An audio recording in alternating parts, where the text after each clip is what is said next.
Don't look at him. Don't let them see you cry.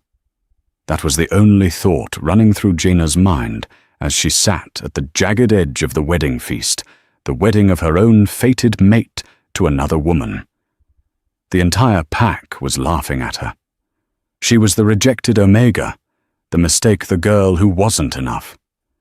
But just as the groom raised a glass to mock her one last time, the heavy oak doors of the banquet hall shattered open. The music died. The laughter stopped. Standing there was Thorne Blackwood, the Lycan king, a man rumored to kill alphas for sport.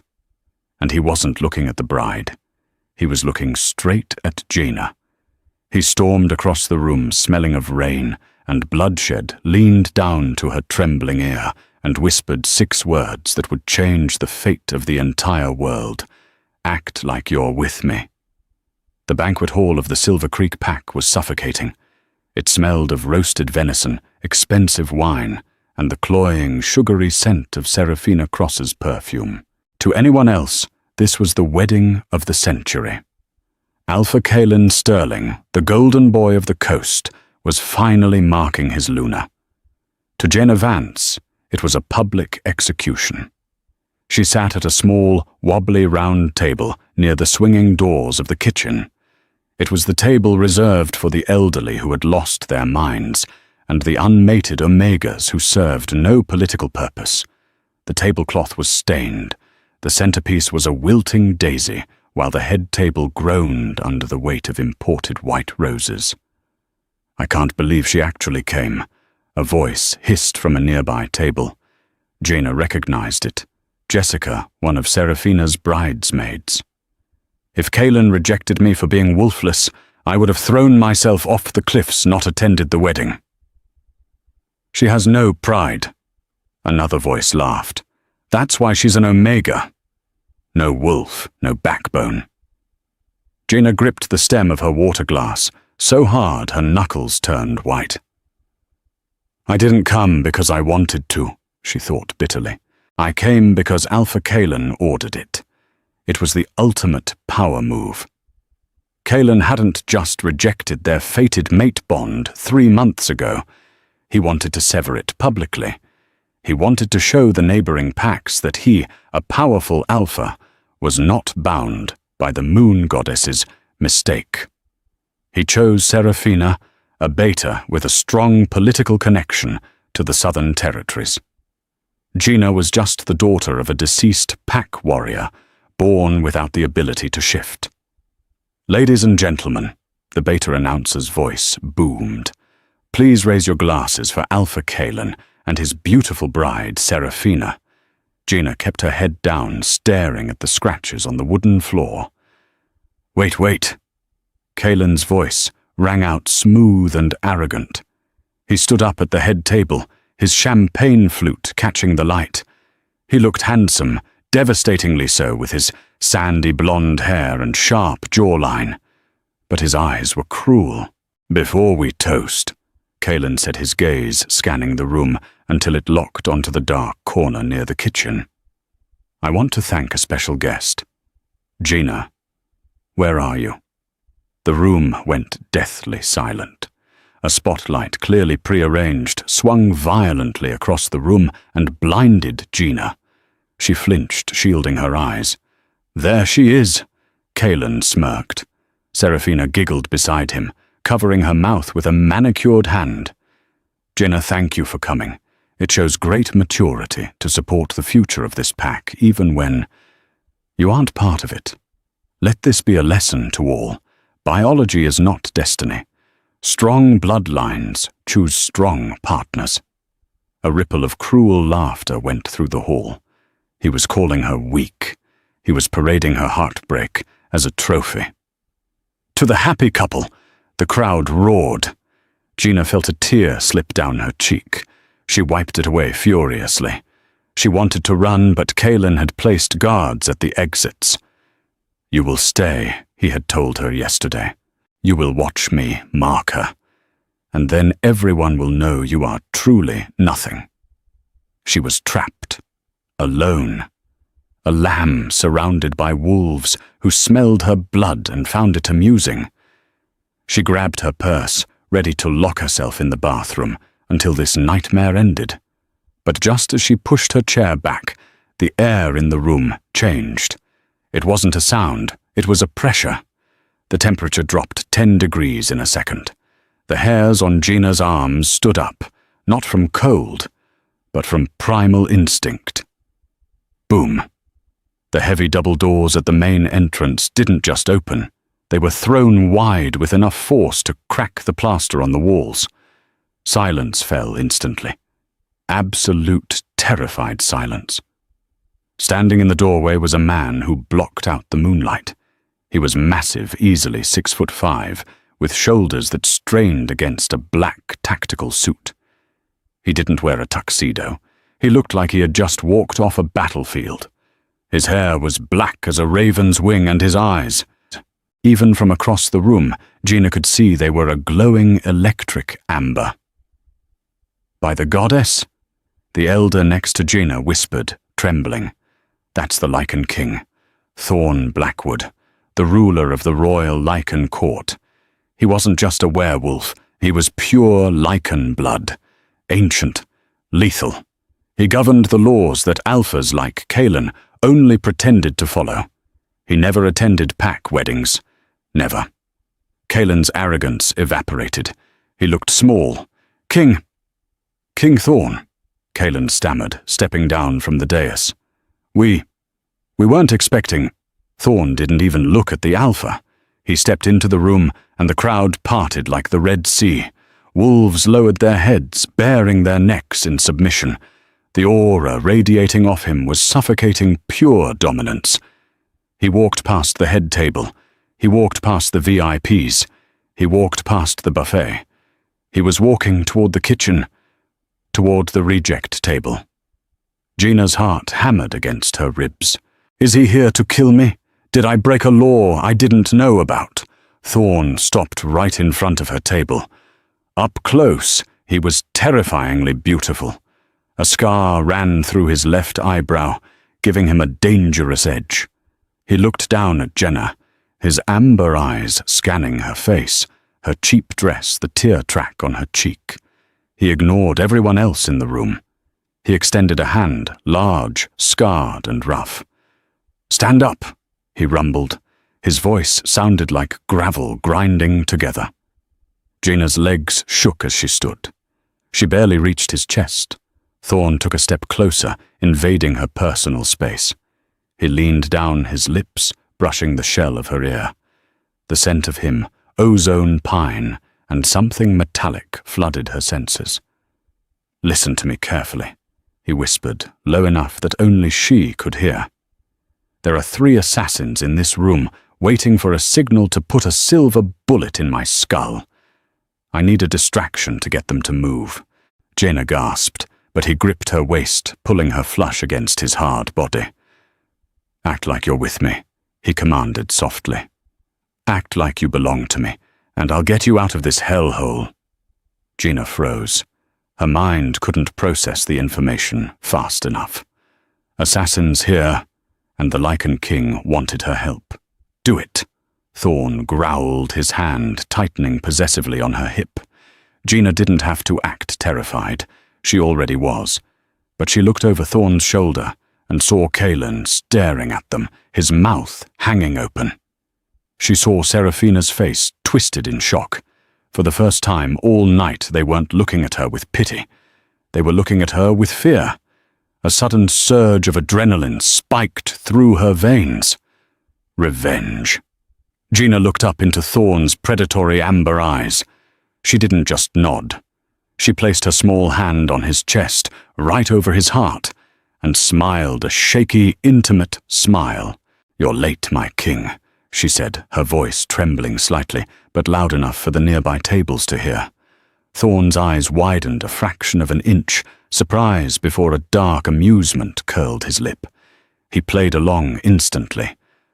"Traffic was murder," he drawled. He turned her around, keeping his arm looped heavily around her waist, acting as a shield between her and the room. "Alpha Sterling." Thorne addressed the groom without looking at him. Kalin scrambled forward, bowing low. Your Majesty, I didn't know you knew. Jaina. There is a lot you don't know, Thorne said coldly. You sent me an invitation. I'm here. Of course, please take the seat of honor at the head table. Kalin gestured frantically to where he and Seraphina were sitting. No, Thorne said. I prefer the company of my date. He pulled out the rickety wooden chair Jaina had been sitting in. The legs scraped loudly against the floor. He sat down at the reject table, his massive frame making the furniture look like a toy. Then he grabbed another chair and pulled it right next to him, so close the seats touched.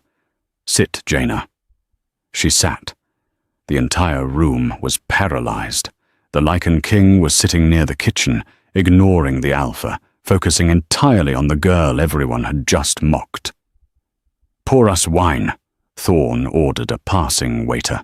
The waiter nearly dropped the bottle as he scrambled to fill their glasses. Even Gina's cheap water glass was replaced with crystal. Keep smiling, Thorne murmured into his glass as he took a sip. Two of them are by the orchestra. One is near the exit. They're confused. They expected me to be on the stage, an easy target. Why me? Jaina whispered, picking at her napkin to hide her shaking hands. Why not grab the bride? Because... Thorne's gaze dropped to her lips, and for a second, the act felt dangerously real. You're the only person in this room who hates everyone here as much as I do. I can smell the resentment on you, little wolf. It tastes... sweet. Jaina blushed. I'm not a wolf. I can't shift. I didn't say you were a shifter, Thorne said enigmatically.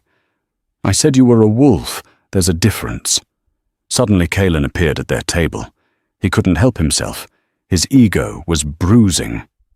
Your Majesty, surely there is a mistake. Jaina is. She is defective. She is an omega with no wolf. She was my charity case before I found my true mate. Thorne slowly set his glass down. The sound was like a gunshot. He stood up, towering over Kalin. The difference in power was palpable. Kalin was a gym-trained fighter. Thorne was a natural-born killer. Defective, Thorne repeated quietly. I just mean... Kalin stammered. She isn't fit for a king. She has nothing to offer. Thorne laughed a dark, dry sound. He reached down and took Jaina's hand, lifting it to his lips. He kissed her knuckles, his eyes locking onto Kalin's terrified gaze. You see a defective Omega Sterling. I see the only creature in this room worthy of my time. Perhaps your eyes are the problem. Thorne turned to Jaina. Dance with me. It wasn't a question. He pulled her to the dance floor. The orchestra, realizing the king wanted music, frantically switched from a generic pop song to a slow, heavy waltz. Thorne pulled Jaina against him. He felt like a wall of granite. His hand on her lower back was hot, branding her through the thin fabric of her dress. I don't know how to waltz. Jaina panicked, looking at his boots. Follow my lead. I won't let you fall, he said. And surprisingly, he moved with a grace that belied his size. He swept her across the floor. The third assassin, Thorne whispered near her ear as they turned. He's moving toward the balcony. My beta Jax is intercepting him now. We need to keep the other two focused on us. Is this just a game to you? Jaina asked, feeling a strange mixture of fear and attraction. Being this close to him made her dormant instincts scream. She felt safe, for the first time in years. Survival is never a game, Jaina. He said her name like he had tasted it before. But watching your ex-mate turn purple with jealousy, that is a bit of a game. Jaina looked over Thorne's shoulder. Kalin was watching them from the sidelines, his fists clenched. Seraphina was trying to distract him, but Kalin's eyes were glued to Jaina. He rejected me, Jaina whispered. He humiliated me. And now he realizes he threw away a diamond to pick up a rock, Thorne said. Standard alpha stupidity. Suddenly the music screeched to a halt. A waiter dropped a tray of metal cloches. The crash echoed through the hall. Down! Thorne roared. He didn't hesitate. He tackled Jaina, covering her body with his own, as the glass window behind them shattered. Bang, bang. 2 gunshots ripped through the air where their heads had been seconds ago. Screams erupted. The wedding guests scrambled, overturning tables, trampling each other to get to the exits. Thorne was already moving. He hauled Jaina up, shoving her behind a heavy marble pillar. Stay here. No. Jaina grabbed his arm. You said act like I'm with you. Thorne looked at her, surprised by her defiance. He saw the fire in her eyes. She wasn't cowering. Fine. He growled, a feral grin spreading across his face. His eyes began to glow brighter, his canines elongating. Stay close, and don't faint when I rip them apart. Thorne stepped out from the pillar. He didn't shift fully. He didn't need to. He moved with a blur of speed that the human eye couldn't track. The first assassin, dressed as a violinist, raised a silver-plated pistol. Thorne was on him before he could pull the trigger. With a sickening crunch, Thorne backhanded the man, sending him flying across the room into the wedding cake. The assassin didn't get up. The second assassin, the one who had dropped the tray, pulled a serrated dagger. He lunged for Jaina. Look out! Jaina screamed. She instinctively grabbed a heavy silver candelabra from a nearby table and swung it with all her might. It connected with the assassin's wrist. He howled, dropping the knife. Thorne was there a split second later. He grabbed the assassin by the throat, lifting him 3 feet off the ground. Who sent you? Thorne roared, his voice, now distorted half-wolf. The rogue! Syndicate! The assassin choked out.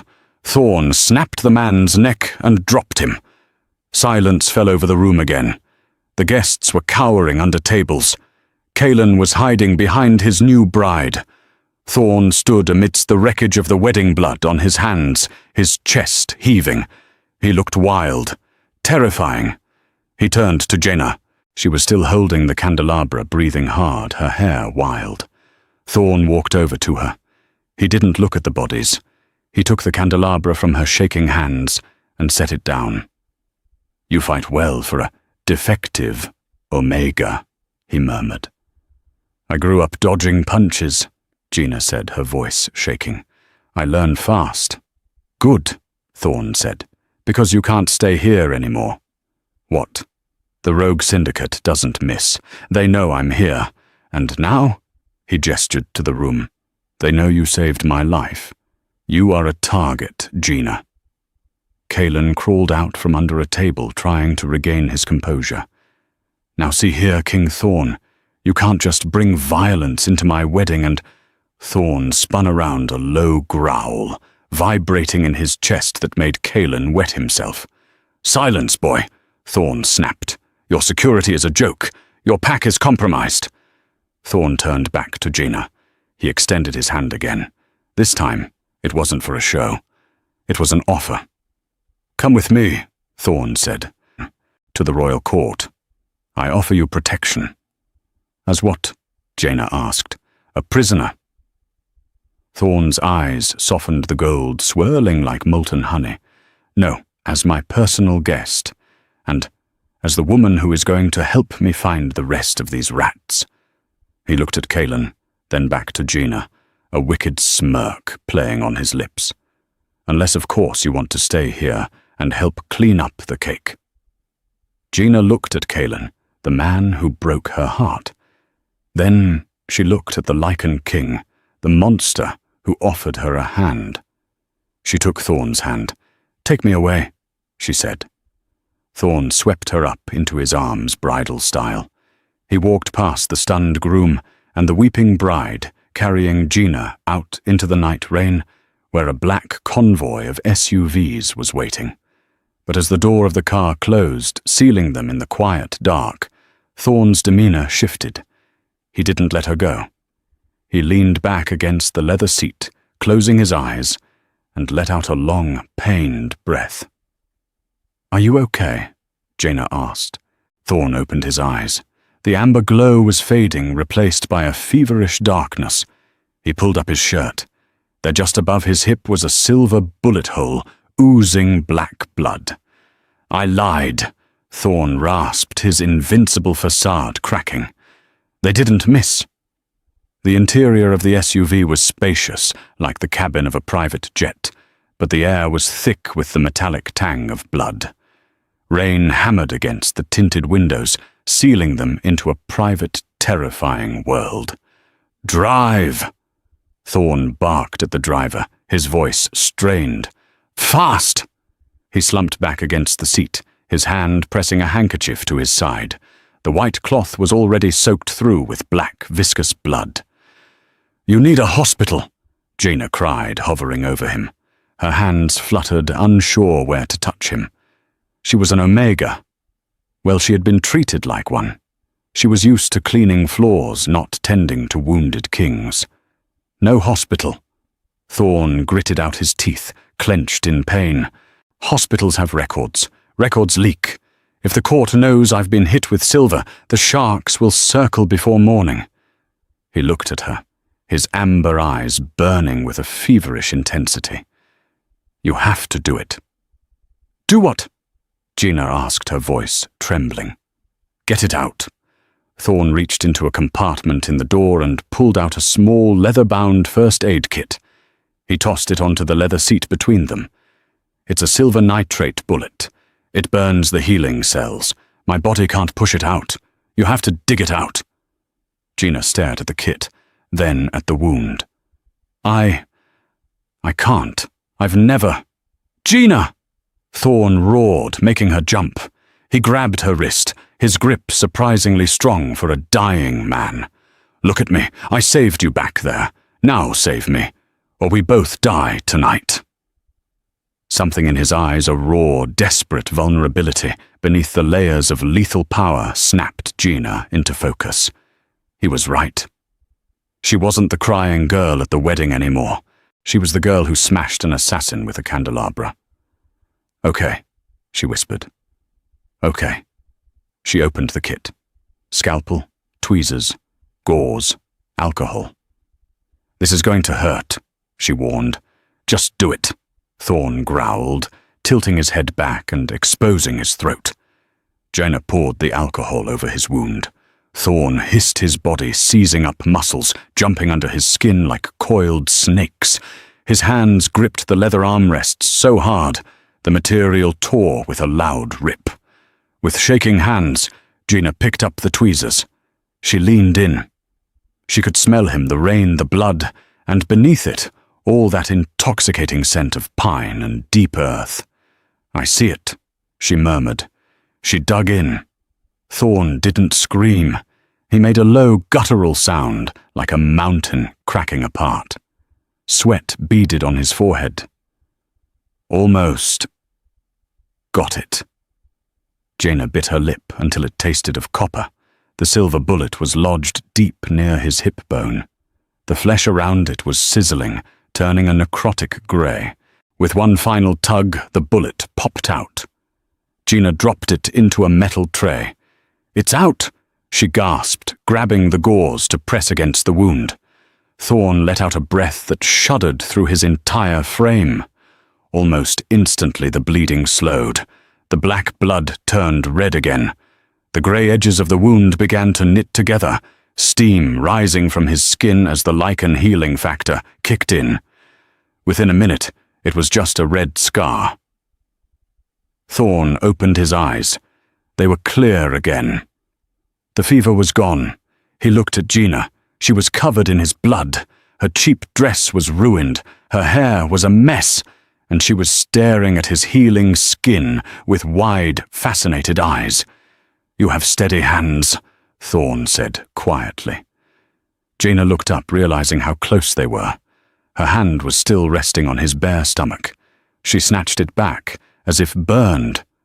I had to sew up my own clothes, and sometimes my own cuts, when the pack training got too rough. Thorne's expression darkened. They hurt you. The Silver Creek pack. I was the wolfless mistake, Gina said, looking out the window at the passing city lights. I was target practice. Thorne reached out and took her chin, turning her face back to him. Not anymore. The car slowed. We're here, Your Majesty, the driver announced. Jaina looked out the window and gasped. They weren't just at a house. They were at the Obsidian Palace. It sat on a cliff overlooking the ocean, a fortress of black stone and glass that looked like it had been carved by the gods themselves. Walls 20 feet high surrounded the perimeter, patrolled by guards in tactical gear. Welcome to the Wolf's Den, Thorne muttered. The car pulled into the underground garage. As soon as they stopped, the door was ripped open by a man with a shaved head and a scar running down his neck. Thorne, you're bleeding, the man barked. This was Jax the Beta. He looked at Gina with instant hostility. And who is this? Why is there a stray in the king's car? Watch your tone, Jax, Thorne said, stepping out and buttoning his ruined shirt. This is Gina. She is my guest. Guest, Jax sneered. She smells like fear and cheap perfume. She's a liability. She saved my life, Thorne said, his voice dropping to a dangerous octave.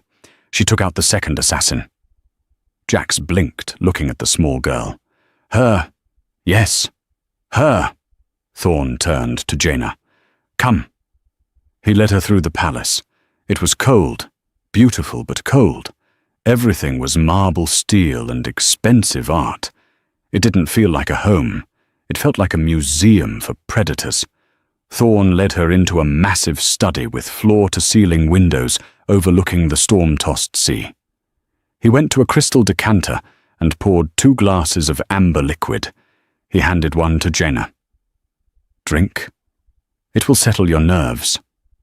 It was whiskey. Expensive whiskey that burned going down.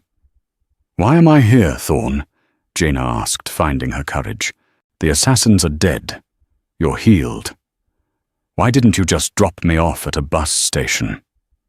Thorne walked around his massive oak desk and sat down, watching her over the rim of his glass. Because the person who hired those assassins is likely inside this palace, Thorne said. Gina froze. What? The rogue syndicate is just a tool. Someone paid them. Someone with high clearance knew my security detail for the wedding. Someone wants my throne. Thorne leaned forward.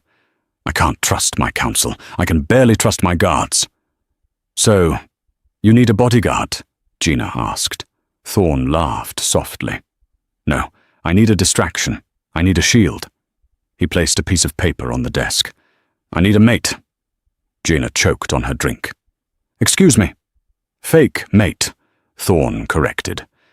In our laws, a king cannot be challenged if he is in the bonding phase with a new mate. It gives him 3 months of diplomatic immunity to settle his affairs. If I declare you as my intended, the council cannot touch me. The assassins will back off because killing a king is one thing, but killing a king and his bonded is a declaration of war against the moon goddess herself. You want me to pretend to be your fiancé? Jaina asked, her head spinning. To save your political career, to save my life, Thorne said. And in return, I save yours. He stood up and walked to the window. Kalin Sterling is a petty man. He humiliated you tonight, but tomorrow he will realize he lost face. He will come for you. He will try to drag you back to Silver Creek, to punish you for leaving with me. As an Omega, you have no rights in his pack. He can legally lock you in a cellar for the rest of your life. A chill went down Gina's spine. She knew he was right. Kalin was vindictive. But, Thorne turned back to her, if you are the intended mate of the Lycan king, Kalin has to bow to you. Every wolf who mocked you, every person who spat on you, will have to kneel at your feet. Thorne extended his hand across the desk. 3 months, Jaina. Help me smoke out the traitor in my court, and I will give you the one thing you've never had power. Absolute power over your enemies." Jaina looked at his hand. She thought of Kalin's cruel laugh. She thought of the years of eating scraps. She put her glass down. "Deal," she said. She shook his hand. A spark of static electricity, blue and sharp, snapped between their palms. Thorne pulled his hand back, looking at his palm with a frown. "Interesting," he whispered. "What is?" "Nothing," Thorne said, his eyes narrowing. "Get some sleep, Jaina. Tomorrow we go to war. But first, we go shopping." Jaina woke up in a bed that was bigger than her entire apartment back at Silver Creek. The sheets were made of silk, so slippery she almost slid off the mattress. For a moment, she thought it was a dream. Then she saw the dress hanging on the mannequin in the corner of the room. It wasn't a white wedding dress. It was a gown of midnight blue velvet, slit up the thigh with diamonds stitched into the neckline. There was a note pinned to it. "Wear this. Breakfast is at 9. Don't be late." Jaina showered in a bathroom made of gold and black marble. As she looked in the mirror, she barely recognized herself. The sadness that usually haunted her eyes was gone, replaced by a nervous determination. When she walked down the grand staircase, the palace staff stopped and stared. Yesterday she looked like a beggar. Today, in the velvet gown with her hair swept up, she looked like a queen. Thorne was waiting at the bottom of the stairs. He was wearing a dark grey suit, no tie.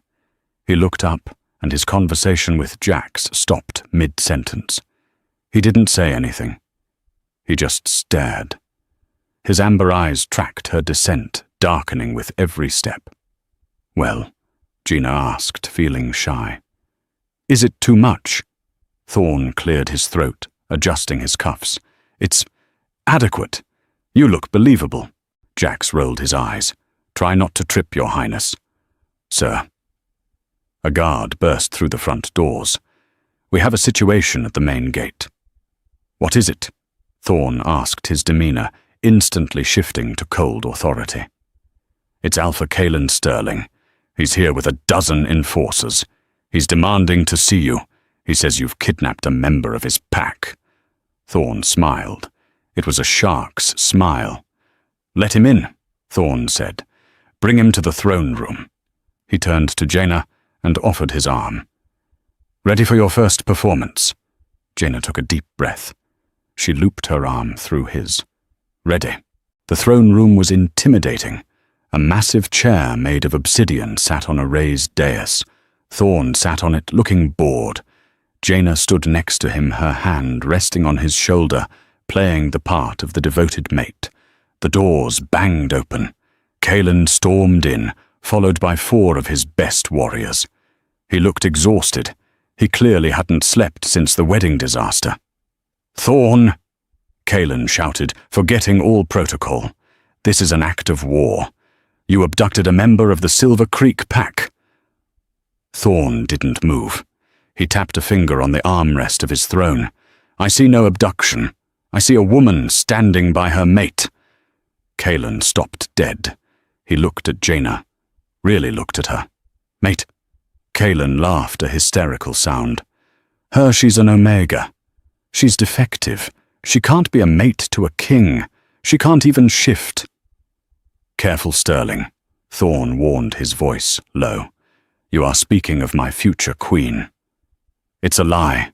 Kalin pointed a shaking finger at Jaina. "Jaina, stop this nonsense. You're coming home with me. Now." "No," Jaina said. Her voice wasn't loud, but it echoed in the silent room. Kalin's face turned red. "What did you say to me?" "I said no." Jaina stepped forward, moving away from Thorne's protection. She walked down the steps of the dais until she was face to face with the man who had broken her heart. "I am not property, Kalin. You rejected me. You severed the bond. You have no claim." "I am your alpha," Kalin roared. and I command you to submit." He used the alpha voice. It was a psychic attack that forced lower-ranking wolves to their knees. The guards in the room flinched. Jax looked uncomfortable. Kalin smirked, expecting Gina to collapse, whimpering on the floor, but Gina just stood there. She blinked. She felt nothing. No pressure, no urge to kneel, just a mild annoyance. "Are you done yelling?" Gina asked calmly. The room went silent. Kalin's jaw dropped. How did you resist a direct alpha command?" Thorne stood up slowly, a look of genuine intrigue on his face. He hadn't expected that either. "Because she doesn't belong to you," Thorne's voice boomed. He descended the stairs, coming to stand behind Jaina. He placed his hands on her shoulders. "And because she is no ordinary wolf." Kalin was losing control. He was humiliated in front of the king, his warriors, and his ex. He snapped. "She's a fraud!" Kalin lunged. He didn't shift, but he threw a punch aimed straight at Gina's face. "No." Thorne moved to intercept, but he wasn't fast enough. Gina didn't think. Instinct took over, not human instinct. Something ancient. She threw her hand up to block Kalin. Crack! It wasn't the sound of her bone breaking. It was the sound of Kalin being thrown backward, as if he had been hit by a truck. He flew 10 feet through the air and smashed into a marble pillar, sliding down unconscious. Jaina stared at her hand. It was glowing. A faint silver mist was rising from her skin. Suddenly, a blinding pain seared through her body. It started in her chest and exploded outward. "Ah!" Jaina screamed, clutching her heart. She fell to her knees. "Gina!" Thorne was there, instantly catching her before she hit the floor. "It burns!" she cried. "Thorne, it burns!" Her skin was getting hot, fever hot. The air around them began to distort. The velvet dress began to smoke where it touched her skin. "Get everyone out!" Thorne roared at Jax. "Clear the room!" "Now, what's happening to her?" Jax yelled, backing away. "She's shifting," Thorne yelled back. "That's impossible," Jax argued. "She's 22 wolves, shifted 16. If she hasn't shifted by now, she never will." "Look at her eyes," Thorne commanded. Jax looked. Gina looked up, gasping for air. Her eyes were no longer brown. They were swirling with a color that hadn't been seen in the werewolf world for 500 years. They were violet. "The prophecy," Jax whispered, his face draining of color. "The pain," Gina sobbed, clawing at Thorne's shirt. "Make it stop." "I can't stop it, Gina," Thorne said, holding her tight, ignoring the heat radiating off her that was starting to blister his own hands. "You have to ride it out. You have to let the wolf out." "I don't have a wolf," she screamed. "You do," Thorne whispered fiercely into her ear. "You have the white wolf. The moon goddess didn't make you an Omega, Gina. She was hiding you. She was suppressing your power until you were strong enough to handle it." Jaina threw her head back and let out a scream that shifted midway into a howl. It wasn't the howl of a normal wolf. It was high, piercing, and melodic. It shattered the glass windows of the throne room. Bones cracked and reshaped. Gina's body contorted. Thorne held on. Any other alpha would have run from the sheer energy releasing from her body, but Thorne held on. With a final flash of blinding white light, the girl was gone. In her place, panting heavily on the marble floor, was a wolf. But not just any wolf. She was massive, almost as big as Thorne's wolf form. Her fur was pure snowy white, glowing with a faint, pearlescent shimmer. And her eyes, those violet eyes, stared up at Thorne with terrified intelligence. Thorne fell back, sitting on the floor, staring at the creature. "By the ancients," Thorne breathed. "You're an albino royal. You're the true queen." The white wolf whimpered and nudged Thorne's hand with her wet nose. Kalin groaned from the corner of the room, waking up. He looked up. He saw the massive white wolf standing over the Lycan king. Kalin's eyes rolled back in his head, and he fainted again. Thorne started to laugh. He laughed until his ribs hurt. He petted the white wolf's head. "Well, Jaina," he grinned, "I think our fake engagement just got a lot more complicated. The next 3 weeks were a blur of pain, power, and secrets. The news of the white wolf was kept strictly within the palace walls. Thorne had placed the entire estate on lockdown. To the outside world, Gina Vance was just the king's new plaything, the Omega who got lucky. Inside the walls, she was a force of nature, trying to learn how not to destroy everything she touched. "Focus." Thorne's voice was stern, but his hands were gentle as he adjusted her stance in the training ring. It was midnight. They were in the underground dojo. Gina was sweating, her muscles aching. Being a white wolf came with power, but it was volatile. Yesterday, she had accidentally blown a door off its hinges just by sneezing. "I can't," Gina panted, dropping her hands. "It's too much energy, Thorne. It feels like I swallowed a star." "That is because you are fighting it," Thorne said, stepping closer. He was shirtless, sweat glistening on his scarred chest. "You spent 22 years being told you were nothing, being told you were weak. Now that you are the strongest thing in this kingdom, you are afraid of it." He took her hands and placed them on his chest, right over his beating heart. "Don't fear the wolf, Jaina. Be the wolf." The moment was electric.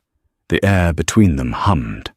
Over the last few weeks, the fake relationship had blurred into something confusingly real. Thorne didn't treat her like a political pawn. He treated her like a partner. And Gina found herself looking for him every time she entered a room. Thorne leaned in, his amber eyes searching hers. "Gina, the night of the wedding. I didn't pick you just to annoy Kalin. I picked you because when I walked into that room, my wolf didn't want to kill everyone anymore. He just wanted to find you." Jaina's breath hitched. "Thorne." She leaned up. Their lips were inches apart. The heat radiating off him was intoxicating. Bang! The heavy iron door of the dojo swung open. It was Jax, the beta. He looked pale. "We found him," Jax said, his voice grim. "Or rather, we found her." Thorne pulled away from Jenna, his face hardening into the mask of the king. "Who?" "We traced the bank accounts that paid the assassins," Jax said, handing Thorne a tablet. "The money didn't come from outside. It came from the council treasury, authorized by Lady Vesper." Gina gasped. Lady Vesper was the high priestess of the Lycan court. She was the one who was supposed to bless their engagement tomorrow night at the Blood Moon Ball. She was Thorne's oldest advisor, a woman who had been like a mother to him. "Vesper," Thorne whispered, the tablet cracking in his grip. "Why?" "Because she believes you are weak for not taking a mate sooner," Jax explained. "She wants to install your cousin Malachi on the throne. She thinks he will be more malleable. She plans to execute the final blow tomorrow night at the ball. She's going to poison the communion wine." Thorne was silent. The betrayal radiated off him in waves of cold fury. "Cancel the ball," Gina said immediately. "Arrest her now." "No." Thorne looked up, a dark plan forming in his eyes. "If we arrest her now, she will deny it. She has the council in her pocket. They will say I am a tyrant attacking a priestess." Thorne turned to Jaina. "We go to the ball, we drink the wine, and we let her think she has won." "You want to drink poison?" Gina asked, horrified. "I have an immunity to most poisons," Thorne said. "But you don't." He walked over to a weapons rack and picked up a small, ornate dagger. "Gina, tomorrow night you cannot drink the wine. You have to switch the goblets. Can you do that? Can you perform one last trick?" Gina looked at the dagger, then at the man who had saved her from a life of misery. "I won't just switch the goblets, Thorne," she said, her violet eyes flashing. "I'm going to end her." The Blood Moon Ball was the most extravagant event of the decade.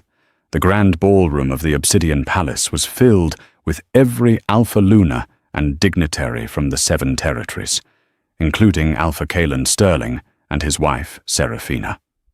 They stood near the buffet, looking nervous. Kalin had been avoiding Thorne's gaze all night. Seraphina looked miserable. Rumor had it that Kalin had been obsessed with Jaina ever since the White Wolf rumors started circulating, though no one had confirmed it yet. Announcing His Majesty King Thorne and his intended Lady Jaina. The trumpets sounded. The doors opened. Jaina stepped out and the room gasped. She wasn't wearing a dress. She was wearing a white combat suit made of silk and Kevlar adorned with silver threads that looked like starlight. A diamond tiara sat on her head. She didn't look like a bride. She looked like a warrior queen. Thorne walked beside her, dressed in full ceremonial military regalia. His hand gripped hers tightly. "Showtime," he whispered. They descended the stairs. Lady Vesper was waiting for them at the altar in the center of the room. She was a tall, severe woman in red robes, smiling a smile that didn't reach her eyes. "Welcome, my children," Vesper crooned. "Tonight under the blood moon, we unite the king with his chosen mate." She gestured to the altar where a golden chalice sat. "Drink," Vesper said, her eyes gleaming with anticipation. "Drink and be one." Thorne reached for the chalice. He held it up to the light. "To the future," Thorne said loudly. He brought the cup to his lips. Vesper held her breath. But before the liquid touched his mouth, Gina's hand shot out. She slapped the chalice from his hand. Clang! The golden cup hit the floor, spilling the dark red wine. It hissed as it touched the marble, bubbling like acid. The room erupted in murmurs. "Gina!" Vesper shrieked, her mask slipping. "What have you done? You have desecrated the ceremony." "I saved my mate's life." Gina's voice rang out, clear and strong. She pointed a finger at the High Priestess. "That wine is laced with wolf's bane and cyanide. Tell them, Vesper. Tell them how you paid the assassins at the wedding." Vesper's face twisted into a snarl. "You insolent little Omega! You have no proof guard sees her." She is hysterical. 4 guards, loyal to Vesper, rushed the altar with spears drawn. "Thorne!" Jaina yelled. Thorne drew his sword, blocking 2 of the spears. "Stand down," he commanded. "Kill them both," Vesper screamed. "Malachi takes the throne tonight." Chaos erupted. Vesper's loyalists in the crowd drew weapons. Thorne's loyalists drew theirs. It was a civil war in a ballroom. Thorne was fighting 3 guards at once. He was powerful, but he was outnumbered. A guard managed to slice Thorne's leg, bringing him to 1 knee. "No!" Gina screamed. She saw Vesper pulling a silver pistol from her robes, aiming it at the back of Thorne's head. Time seemed to slow down. Gina couldn't reach him in human form. She closed her eyes. She stopped fighting the fire in her chest. She embraced it. Let it out. A blinding flash of white light exploded from the center of the room, knocking everyone off their feet. When the light faded, the music had stopped. The fighting had stopped. Even Vesper had frozen the gun, shaking in her hand. Standing over Thorne's kneeling body was the White Wolf. She was magnificent, her fur glowing with an ethereal light, her violet eyes burning with ancient judgment. She stood 10 feet tall at the shoulder, dwarfing every other shifter in the room. She let out a roar that shook the chandeliers. It wasn't just a sound, it was a command. Submit. Every wolf in the room dropped to the floor. They didn't have a choice. The biological imperative to bow to a royal white wolf was written into their DNA. Kalin fell to his face, trembling. Seraphina fainted. Even Jax bowed his head. Only Vesper remained standing, fighting the pressure with dark magic. "No!" Vesper screamed, aiming the gun at the giant wolf. "You don't exist. You are a myth." The white wolf lunged. She moved faster than a bullet. Before Vesper could pull the trigger, the wolf's massive jaws clamped around the gun and Vesper's hand and crushed them. Vesper screamed as the wolf tossed her aside like a rag doll. She slid across the floor, landing at the feet of the royal guards. "Arrest her!" Thorne's voice broke the silence. He stood up, using the altar for support. He looked at the giant white wolf, his mate, with awe and infinite love. The white wolf shimmered and shrank, shifting back into Gina. She was naked, but Thorne instantly wrapped his heavy military cloak around her. She looked at Vesper, who was being dragged away in chains. "The myth is real," Gina said coldly. "And she is your queen." The room was silent for a heartbeat. Then, one by one, the alphas began to chant, "Long live the queen! Long live the queen!" Kalin Sterling crawled forward on his knees. He looked up at Gina, tears streaming down his face. "Gina," he choked out. "Please, I didn't know. I made a mistake. Take me back. I was your fated mate first. We can still—" Thorne stepped in front of Jaina. He didn't even growl. He just looked at Kalin with pity. "She doesn't belong to you, Sterling," Thorne said. "She never did. You looked at a queen and saw a servant. That is your burden to carry." Thorne turned to Jaina. "What is your command? My love, do we kill him?" Gina looked down at Kalin. She remembered the wedding, the mockery, the loneliness. "No," Gina said softly. "Death is too easy. Let him live. Let him watch us rule. Let him see every day what he threw away." She turned her back on him. Thorne smiled. He took her face in his hands and kissed her deep, passionate, and real. "I love you, Jaina," he whispered against her lips. "No more fake dating. No more acting. No more acting." Gina smiled, her violet eyes sparkling. "Just us." As they kissed, the crowd cheered, and outside the storm clouds parted, letting the light of the blood moon shine down on the new rulers of the world. And that is the story of how the rejected girl became the ruler of them all. Kalin spent the rest of his life watching Gina's face on the news ruling beside Thorne, knowing that he traded a diamond for a stone. It's a powerful reminder: never judge someone by their current situation, because you never know what power lies dormant inside them. Jaina didn't need Kalin to save her. She just needed someone to believe in her so she could save herself. What do you think did Kalin get off too easy should Thorne have finished him? Let me know in the comments below. If you enjoyed this story of revenge and romance, please smash that like button. It really helps the channel grow. And don't forget to subscribe and hit the bell icon so you never miss a daily dose of drama.